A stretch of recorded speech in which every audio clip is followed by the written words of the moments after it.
The two sisters worked hard to save money and bought an apartment thinking they were about to start a happy life, but little did they know that the home they worked so hard to purchase was actually a haunted house.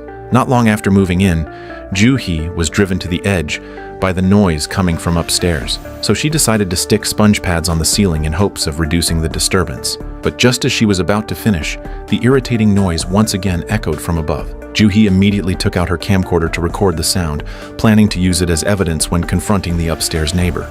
Yet in the next second, a strange grinding noise came from the balcony. Suddenly the phone rang, and she casually placed the camcorder on the table, pointing right toward the balcony. But on the other end of the line, no one spoke. Then, with a loud crash from upstairs, the lights in the house suddenly went out. Just as she was puzzled, the lights quickly returned to normal. Hearing the noise upstairs continue, she could no longer bear it and prepared to go upstairs to argue with them. She had no idea that at that moment, a woman's shadow was on the balcony, and the strange grinding sound rang out once again. And just like that, Joo-hee disappeared. 4 days later, the company noticed Joo-hee had not come to work, so they called the police, who soon contacted her sister Joo-young. Because Joo-young had been staying at the company dormitory due to long hours of overtime, she had not been in touch with her sister for quite some time.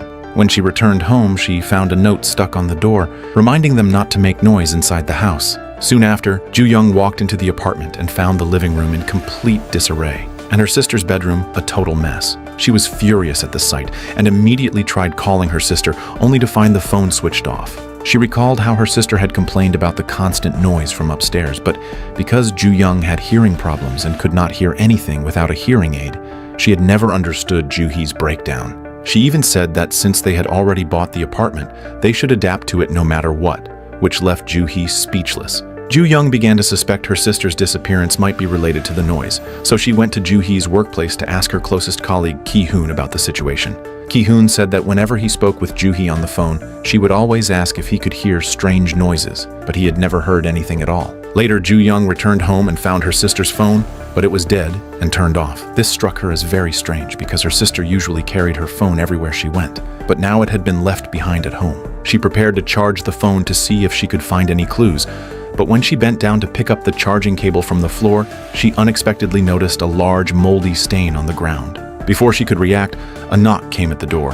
After asking who it was, she learned the visitor was the resident downstairs in 504, coming to tell her to keep quiet. Although Joo-young explained that no one had been home in recent days and the noise could not possibly be from them, the man refused to listen. His eyes were cold, and he threatened that if the noise continued, he would tear her mouth apart. After the man left, Joo-young saw a woman with long hair standing motionless at the end of the hallway, which left her terrified, and she immediately shut the door. After the phone was fully charged, Joo-young tried to unlock it, but she did not know the correct password. The next day, she went to the security office to ask the guard if he had seen her sister recently.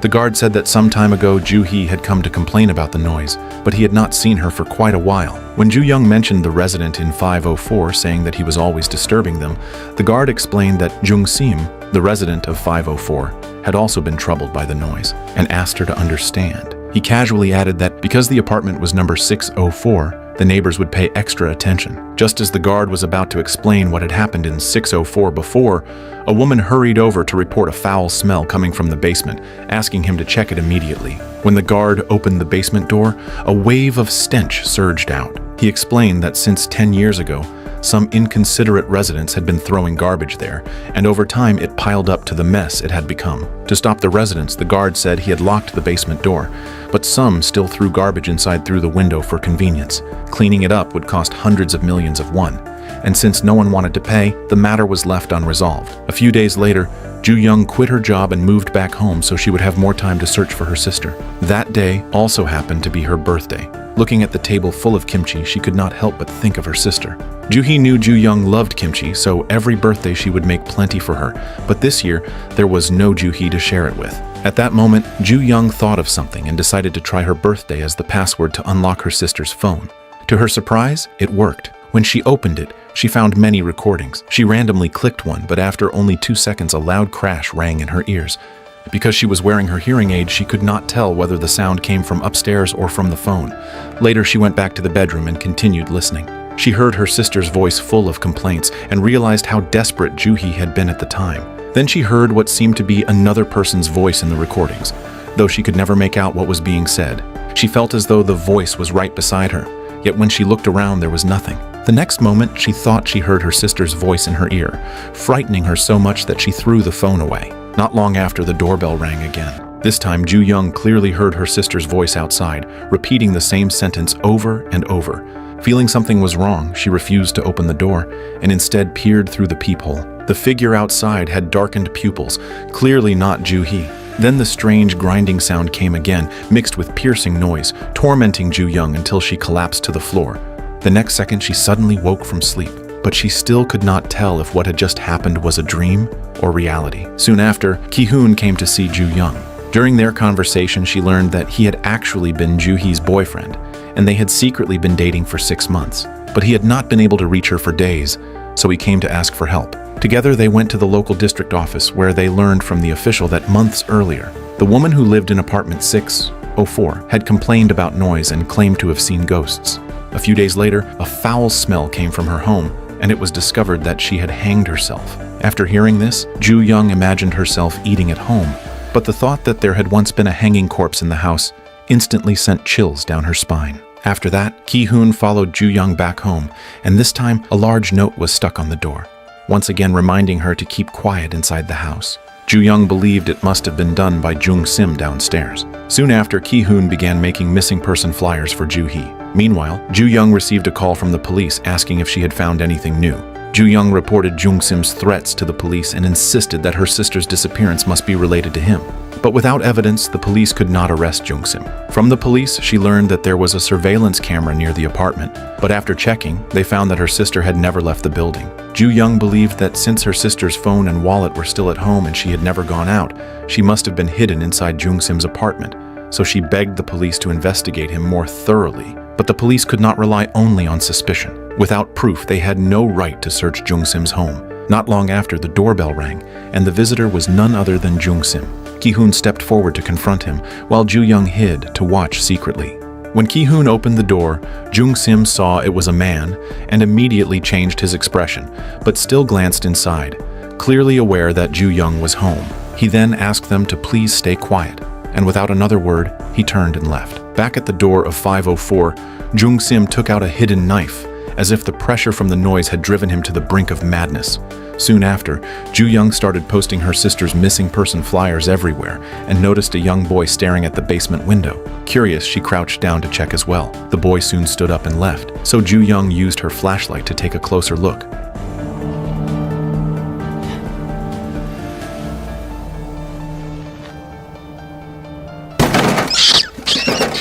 At that moment, Jong-in, who lived in 804, suddenly appeared behind her. She warned Ju Young not to spread missing person flyers in the complex, because this year there was a redevelopment vote, and the head of the residence committee would never allow any scandals. If the area became tainted with rumors, the redevelopment approval would be in jeopardy, and housing prices would plummet. Back at home, Ju Young stared blankly at her sister's missing person flyer. Then the door lock suddenly clicked open, and to her shock, it was Ju-hee who had been missing for days.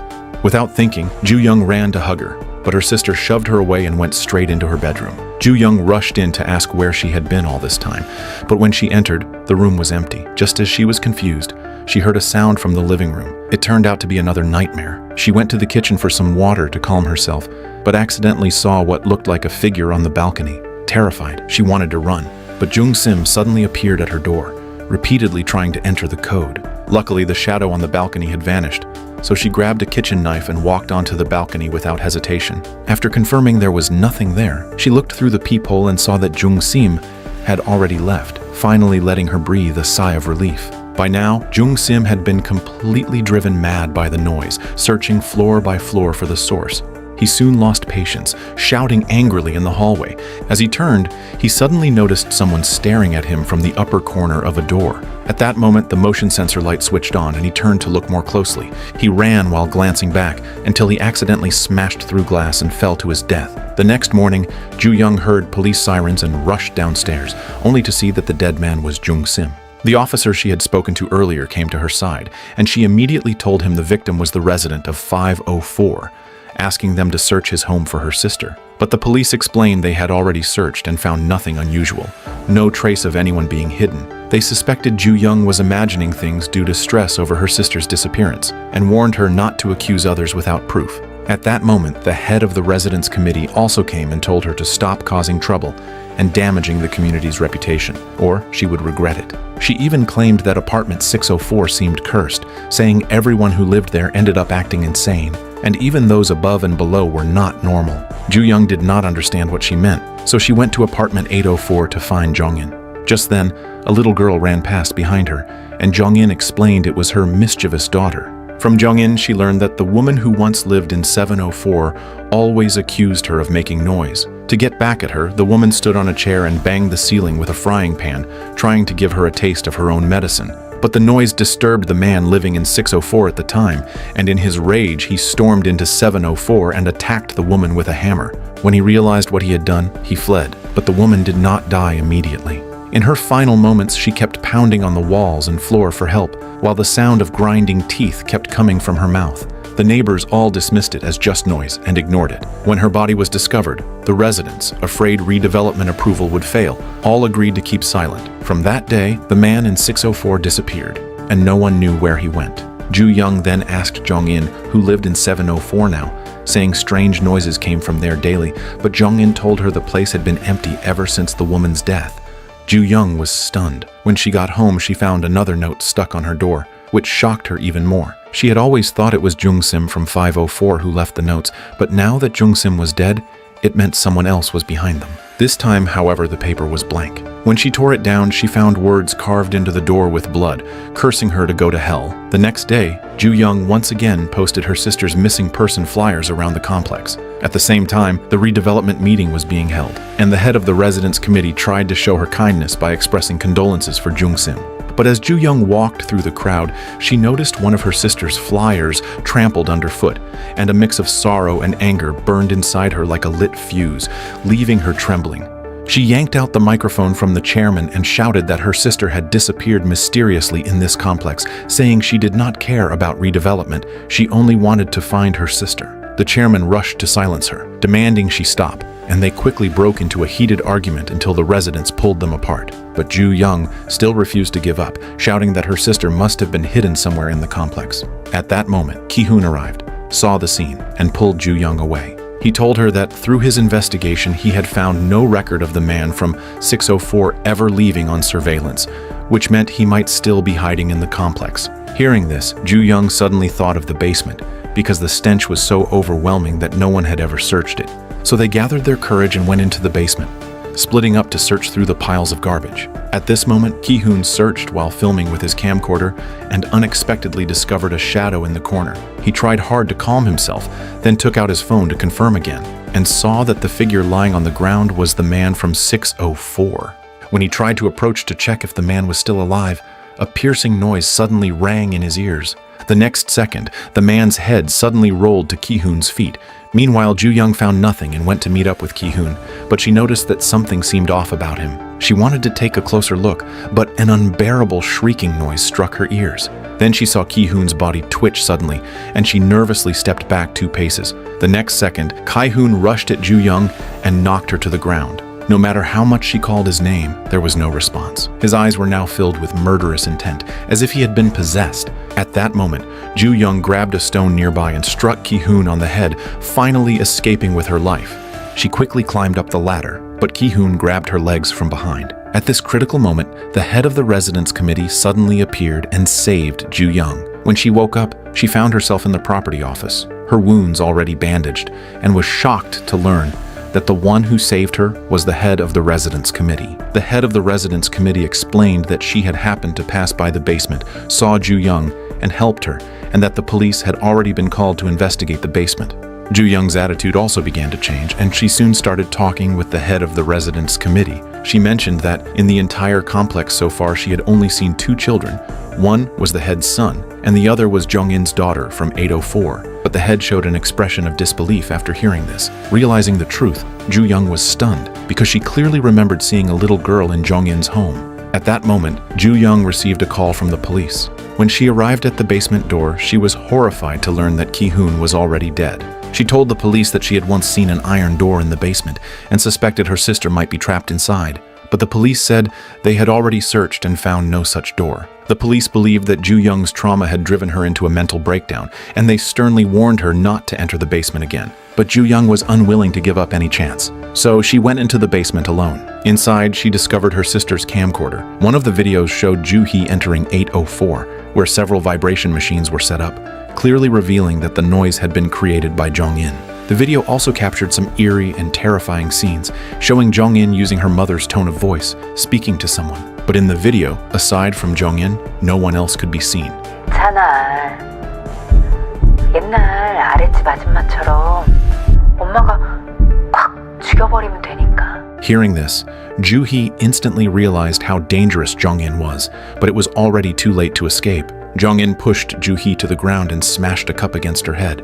Now, Ju Young finally understood that the real culprit behind everything was Jong-in. She then heard a faint sound and followed it, eventually finding her sister hiding in the corner. Ju-hee was on the verge of death, so Ju Young quickly carried her away, but Jong-in was already waiting at the basement exit. With a smile on her face, Jong-in walked toward them holding a hammer. Ju Young quickly shut the iron door and led her sister in another direction. But after circling around, there was no other exit, so she hid her sister first and went to face Jong-in alone. From Jong-in's own mouth, she learned that the woman from 704 had also died at her hands, because the woman from 704 always complained that Jong-in's daughter ran around the house making noise, which infuriated her. So Jong-in let her daughter go play downstairs, but an accident occurred and the delivery truck killed her. She placed all the blame on the woman from 704. Jong-in slowly approached Ju Young, preparing to kill her. Seeing this, Ju Young turned and ran, hiding herself in a temporary safe spot. Then the eerie grinding sound returned, along with piercing noise, and unable to endure it,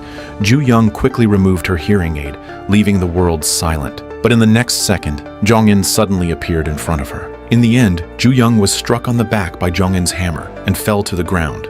Jong-in then sat on top of her, raising the hammer to finish her, but the grinding sound rang out once again. Ju Young seized the chance to escape. As she tried to shut the door, Jong-in rushed after her, begging Ju Young to save her life, but Ju Young accidentally looked into the eyes of the woman from 704 and was so terrified she dared not raise her head.